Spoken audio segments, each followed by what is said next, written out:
Olá, meu povo, tudo bem com vocês? Boa noite! Estamos iniciando agora mais um momento importante do nosso Grão AB.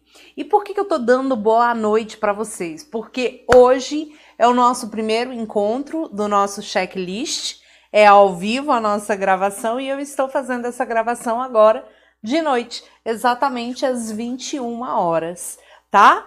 Mas é a nossa aula que vai subir para a plataforma, é a nossa aula que vai estar disponível. Então eu quero que você que esteja acompanhando o nosso encontro ao vivo tire o máximo de proveito possível e você que vai acompanhar depois e na verdade agora está acompanhando também na nossa plataforma, tire o máximo de proveito possível do nosso checklist. Eu quero mandar um beijo para todo mundo que está aí ao vivo acompanhando a gente. Um beijo enorme. Não me venha falar de baratas aparecendo durante a aula, cruz credo. Né? Não quero.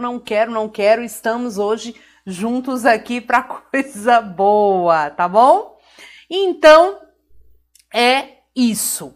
Gente, e vamos conversar, né?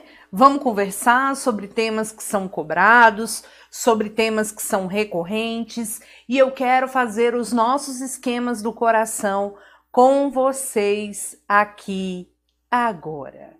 Pois muito que bem. Professora, qual o tema que você vai agora começar a conversar comigo? Eu quero falar, nesse primeiro encontro, sobre posse, propriedade, detenção e uso capião. O que você acha? Eu sinto que vem alguma coisa por aí neste exame de ordem sobre esses temas e eu não quero que você escorregue na goiaba, tá bom? Olha o caminhão da aprovação passando na sua rua para te convidar a estudar Direito Civil com muito amor e carinho para falar de um primeiro tema. Ainda que você esteja cansado, deita aí na caminha, escuta a história que eu vou te contar, preste atenção porque essa matéria vai entrar no seu coração rumo à sua aprovação, tá bom? Então vamos ao nosso material sem maiores delongas? Vamos lá então. Olha lá, estamos aí no nosso bloco número 1 de Direito Civil e vamos falar sobre posse, detenção e propriedade, tá? Então, professora, o que eu tenho que aprender sobre isso? Me dê aí um norte, me ajuda a entender, pelo amor de Deus, Jorge Mateus, este tema. Vai ser fácil. Vamos comigo? Olha só. Nós temos aqui esses 3 temas que estão ligados a direito das coisas, tá? Direito das coisas. Professora, o que eu tenho aqui? Vamos lá. Quando a gente fala de propriedade, sabe o que nós vamos encontrar aqui? Nós vamos encontrar que o proprietário, preste muita atenção, o proprietário, ele vai ter o direito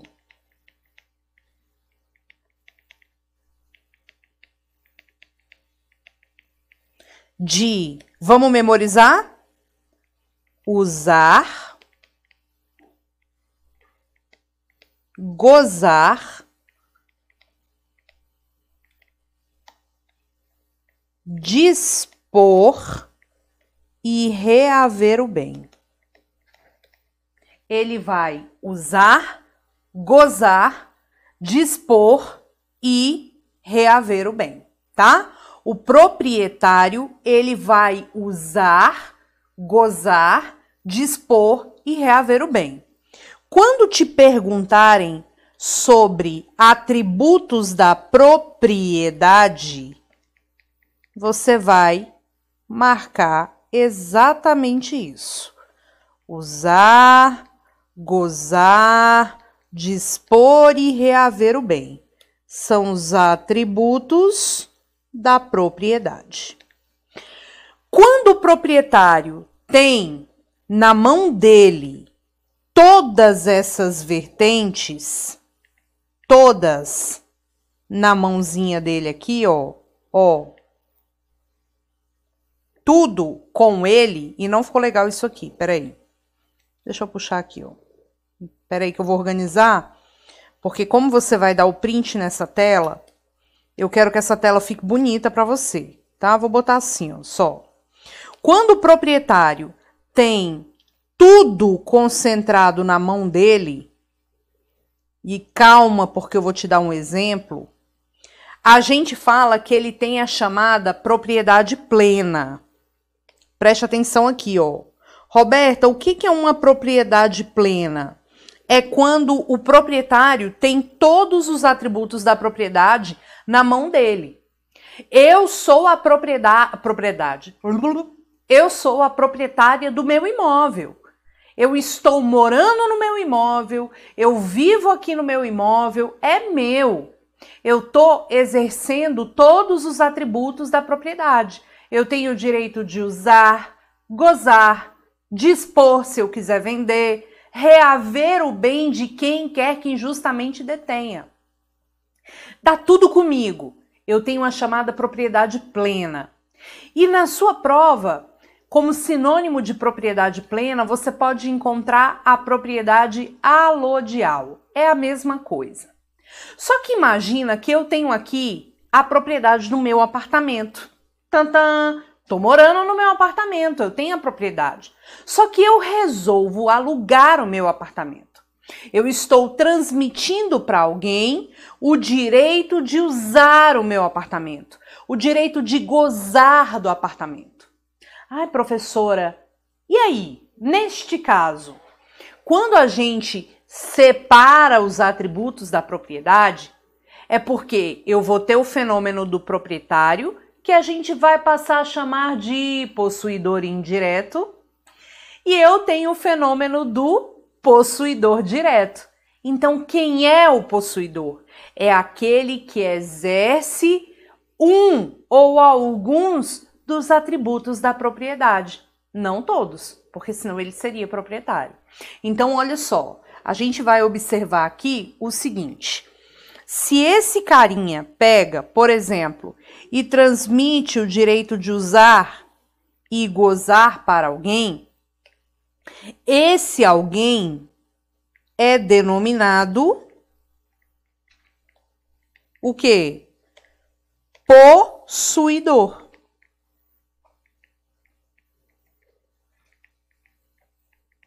Ah, Roberta, então o possuidor, ele, nesse caso, vai ser um possuidor direto, porque ele vai ter o contato com a coisa, e o proprietário passaria, então, a ser chamado de possuidor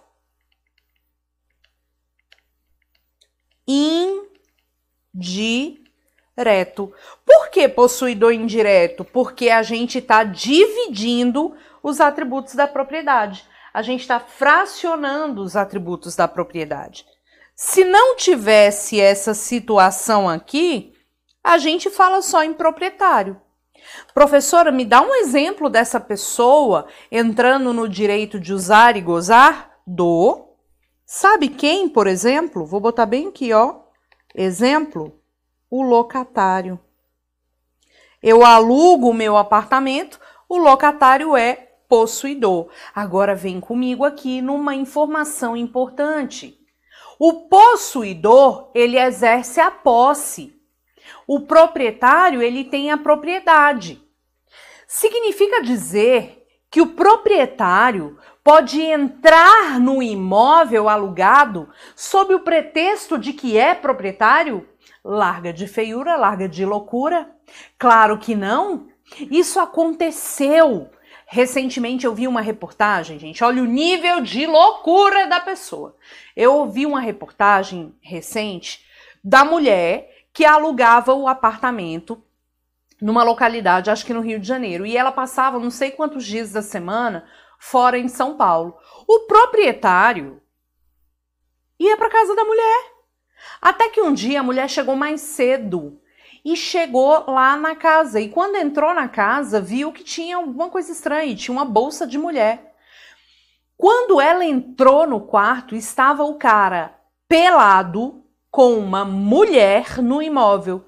E aí ele vira e fala: ai, desculpa, eu não sabia que você ia chegar hoje. Gente, a propriedade é um direito real. Mas ela não é nem mais forte, nem mais fraca que a posse. Não. O proprietário tem que respeitar o possuidor direto. E o possuidor direto tem que respeitar a propriedade. Então, se você tem um desrespeito, por exemplo, o possuidor que está lá na posse, esse caso dessa moça, e ela quer defender a posse dela, o possuidor pode proteger a posse por meio das ações, o quê? Possessórias. Olha que interessante. Por meio das ações possessórias. Prof, quais são as ações possessórias? Quem é que lembra junto comigo aqui? Vamos lembrar? Nós temos a ação de reintegração de posse,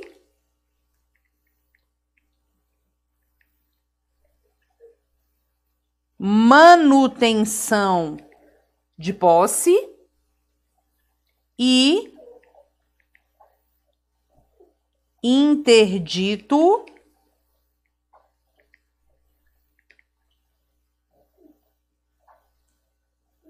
proibitório, tá? Proibitório. Quando a gente fala dessas demandas, elas servem para proteger a posse. Olha a pergunta que a prof vai fazer para você. O possuidor, o locatário, por exemplo, pode ajuizar uma ação possessória contra o proprietário? Óbvio que sim. É óbvio que sim. Sobretudo se o proprietário estiver violando a posse do possuidor. Claro. Professora, pelo amor de Deus, que absurdo! Mas o proprietário não pode entrar no processo e falar: ô juiz, entrei mesmo, tava lá transando mesmo com a mulher, porque eu sou o proprietário e eu tenho o direito de entrar porque o imóvel é meu. Qual a primeira regra que a gente tem que levar? Não é possível alegar propriedade em sede de ação possessória. Resumo da ópera. Dizer que é proprietário não é motivo suficiente para a alegação de sua defesa numa ação possessória movida contra você? Larga de ser feio? Pois muito. Pois muito que bem. Professora, assim, tô nervosa porque eu não sei para que serve cada ação possessória. Vai saber agora? Vai lembrar agora? Olha aqui. Quando é que eu tenho uma reintegração de posse? Quando eu quero voltar para a posse porque eu fui o quê? Esbulhada. Professora, como você tem coragem de falar ao vivo que foi esbulhada? Porque, gente, o esbulho é a perda da posse. Quando alguém te tira da posse. Professora, como assim? Ou porque a pessoa foi lá, te deu uns tabefes e te tirou da posse, ou quando o esbulho acontece à distância, tipo, eu tô de férias, e aí foram lá e invadiram minha fazenda. Você, ciente do esbulho, se abstém de voltar porque tem medo, ou fala assim, vou lá tentar tirar essa galera, e é imediatamente repelido, tá? Então, é isso. E quando é que eu vou pedir a manutenção da posse? Quando houver o que, Brasil? A turbação, tá? Quando você está sendo turbado. Roberta, o que diabo é isso? É um incômodo no exercício da posse. Tipo, abriram uma boate do lado da sua casa e a sua vida virou um inferno depois da abertura dessa boate? Porque toca música eletrônica. Mentira. É porque pode ser qualquer tipo de música. Imagina, você tem o direito de ter uma vida agradável. Quais são os 3 S's do direito de vizinhança? Saúde, segurança, sossego. Estão incomodando a sua posse. Você está sendo turbado, tá? E quando é que eu tenho um interdito proibitório? Quando é que eu tenho um interdito proibitório? Quando eu tenho uma ameaça de esbulho ou de turbação, tá? Esbulho ou turbação, mas é uma ameaça. Então, a pergunta do momento é, eu posso, como possuidora, ajuizar a ação possessória em face do proprietário? Pode. O proprietário pode simplesmente alegar propriedade como defesa? Não. Roberta, tem um nome chique para falar de propriedade? Tem, chama domínio. Então você pode alegar domínio em sede de ação possessória que tu é réu? Claro que não. Só o Estado pode. O Estado pode chegar e falar assim, seguinte é esse, quem é proprietário dessa zona sou eu. Mesmo em ação possessória, mas é o Estado, né, gente? Não é nós, meros mortais particulares. Tudo bem? Mas, professora, eu tenho muita dúvida, porque assim, meu Deus, qual a diferença para detentor? Quem é o diabo do detentor? Como que eu vou memorizar Robertina de Jesus? Imagina que eu chego para você e digo assim, ô fulano, ó o Fredinho aqui, apareceu, né? Ô fulano, deixa eu te falar, aceita comprar o meu telefone? Aí você diz, sim, aceito, eu entrego o meu telefone para você. Você é o quê? Proprietário. Agora, se eu digo a você, olha, eu preciso de um advogado para trabalhar no meu escritório, ou uma advogada para trabalhar no meu escritório.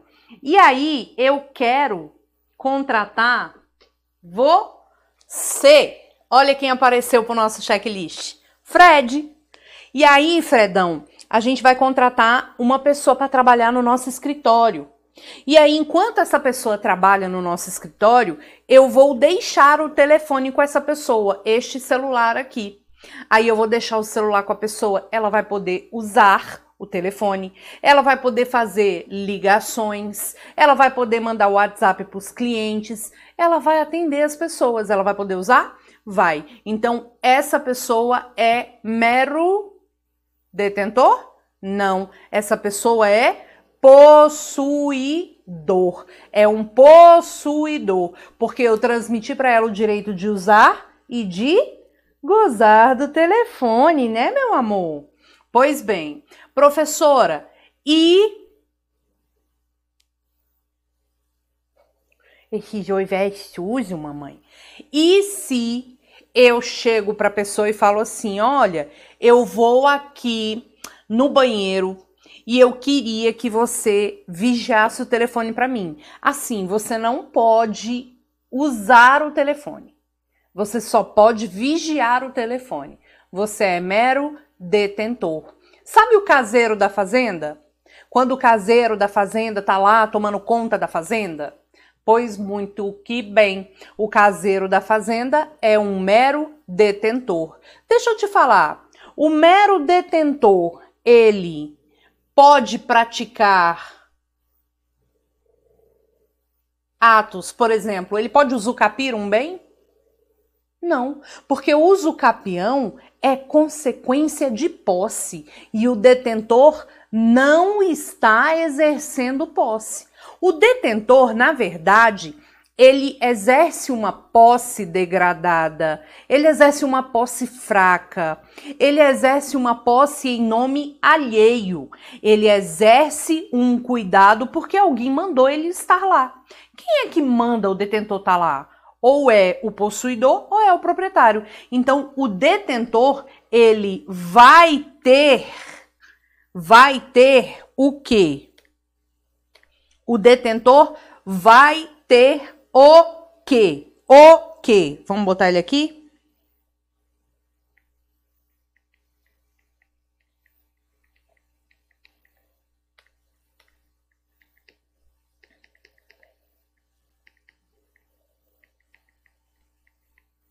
O detentor, ele vai exercer... Meu filho, você vai desligar o computador. Olha o detentor falando aqui, ó. Ó, vamos fazer uma caixinha aqui.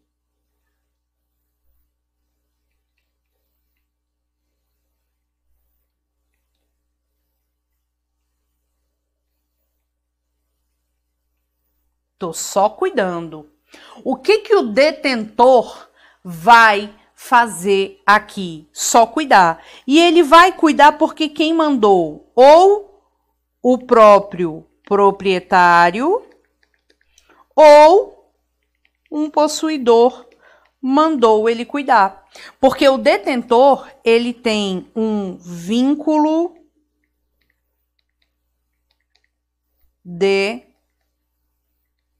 subordinação. Um vínculo de subordinação. Ou um vínculo econômico. Tipo, ele tem um vínculo de subordinação ou um vínculo econômico. Ele tá ali, ó, só dando o bizu. Ele tá cuidando, ele tá olhando. É, por exemplo, o carinha, né? Meu nome? O caseiro da fazenda. Ele tá lá olhando, ele tá lá cuidando, ele tá lá vigiando. Ele é um mero detentor. Você concorda que ele está ali exercendo o vínculo de subordinação? Ele está ali porque ele recebe o salário? Essa é a pessoa detentora. E atos de detenção não induzem consequências de posse. Vamos decorar? Atos de detenção não induzem consequência de posse. Ato de detenção não induzem consequência de posse. Ato de detenção não induz consequência de posse, prof. Então, um detentor vai conseguir, em algum momento, usucapir o imóvel? O que você me diz, Fredão, é que não tem como usucapir o imóvel, tá? Porque o usucapião é consequência de quê? Consequência de posse. Mas, professora, uma vez caiu uma questão no exame de ordem que era mais ou menos assim. Vamos lá? Olha só, eu gosto dessa questão porque ela nos remete a uma como é que fala? Um monte de informação que dá pra gente, tipo, tirar várias questões que já foram cobradas na OAB e que podem ser cobradas novamente. Tipo, vou resumir a questão. É óbvio que eu não vou conseguir botar a questão aqui do mesmo jeito que ela foi cobrada, porque, né, não dá. Mas já caiu. Então, vamos lá pro que já caiu. Olha a questão que já caiu. Vocês estão ouvindo um ronco? É da Jolie. Tá? Então, vamos para a questão que já caiu. Olha só. A questão dizia assim, João... Vou fazer com letra cursiva. João trabalha, né? É funcionário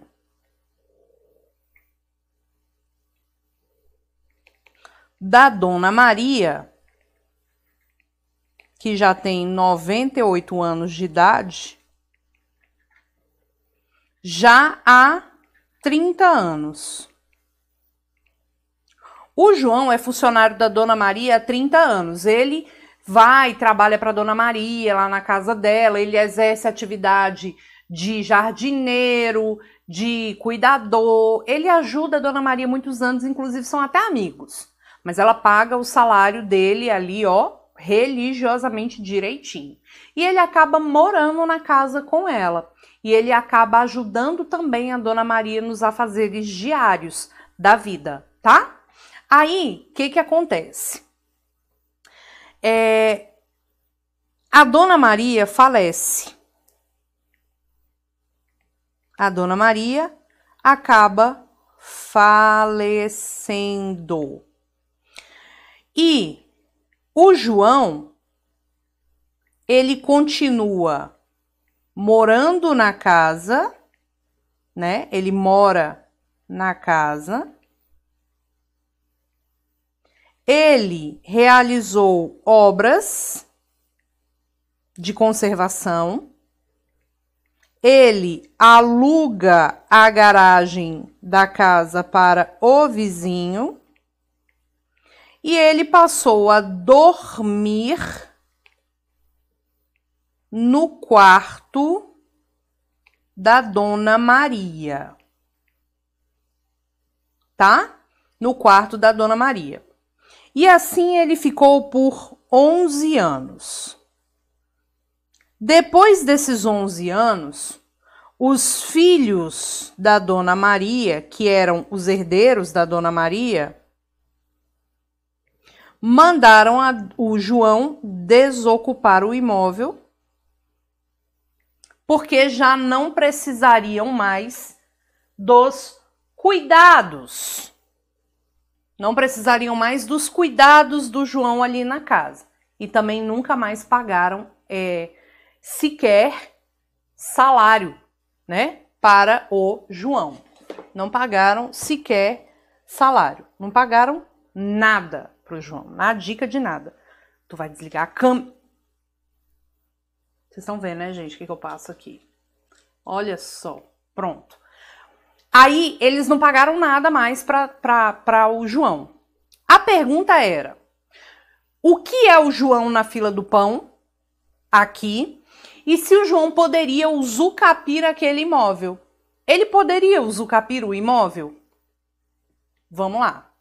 Professora, quais as modalidades que nós temos de usucapião? Vamos dar uma pausa nesse slide para falar de usucapião e já já a gente, como é que fala? Volta nesse slide aqui, tá? Já já a gente volta nesse slide aqui. Quais são as modalidades de usucapião que nós temos? Quais são as modalidades? Primeira coisa.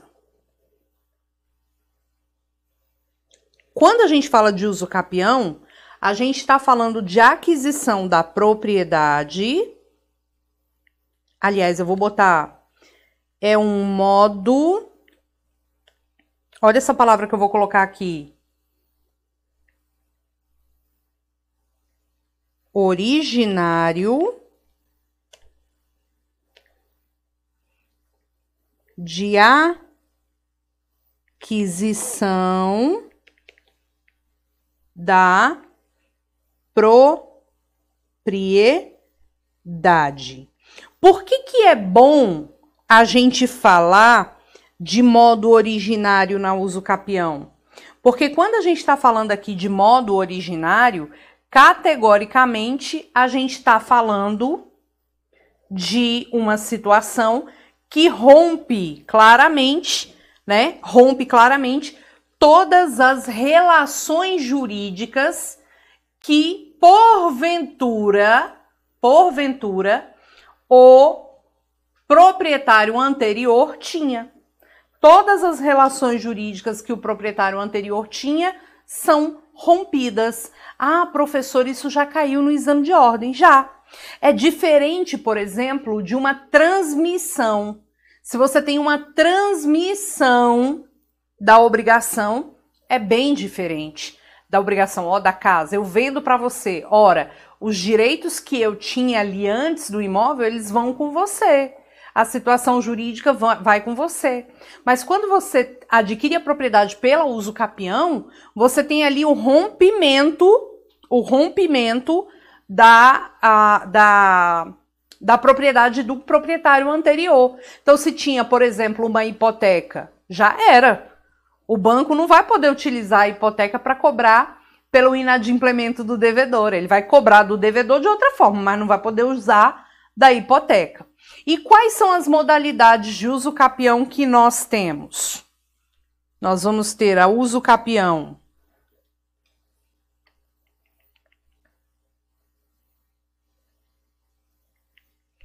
extraordinária, ordinária, rural,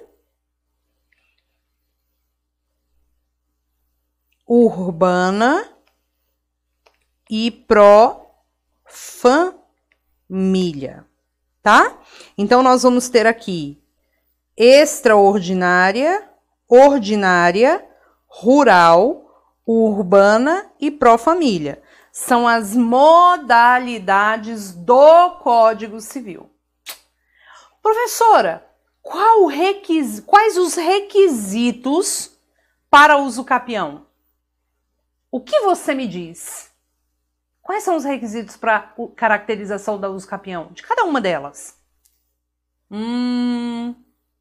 Te conto no nosso próximo bloco desse checklist. Não perca. Beijo.